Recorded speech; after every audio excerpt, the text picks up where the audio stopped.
आणि आता आज दिवसभरातल्या राजकीय बातम्या आपण पाहूया। सगळे सोयऱ्यांबाबत सरकारने जरांगेंना शब्द दिला पण पाळला नाही। सगळे सोयऱ्यांबाबत शरद पवारांनी सरकारला सुनावलं तर सरकारने जरांगेंना लेखी दिलं पण मागणी मान्य केली नाही असं पवारांचं वक्तव्य। त्या आरक्षणाचा तुमच्या सगळ्या सोयींच्या सगळ्यांना मिळेल अशा प्रकारची मागणी भूमिका ही सरकारच्या वतीनं लिखित स्वरूपात मान्य केली आणि आज त्यापासून वेगळी भूमिका घेतली। मागासवर्ग आयोगाने 7 दिवसात मराठा सर्वेक्षणाचं काम पूर्ण करावं। मराठा सर्वेक्षणाबाबत शासनाचे मागासवर्ग आयोगाला स्पष्ट निर्देश। जिल्हा स्तरावर नोडल अधिकारी सुद्धा नियुक्त होणार। पुण्यामध्ये पंकजा मुंडे शरद पवारांच्या भेटीला। ऊसतोड कामगारांच्या प्रश्नावर पुण्यातल्या साखर संकुलामध्ये शरद पवार यांच्यासोबत बैठक। ऊसतोड कामगार वाहतूक पुरवठादार यांच्या मागण्यांवर चर्चा होणार।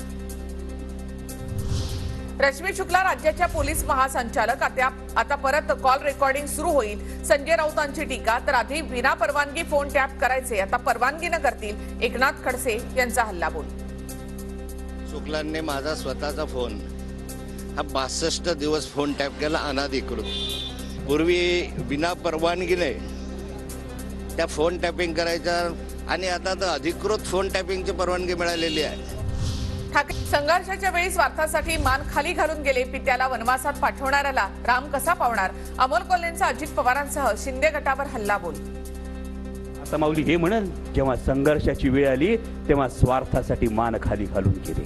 आपल्या पितृतुल्य गुरुला दगा देऊन वनवासात जाण्याचा सल्ला देणाऱ्यांना प्रभू श्रीरामचंद्र कसे पावतील हा महत्वाचा सवाल आहे।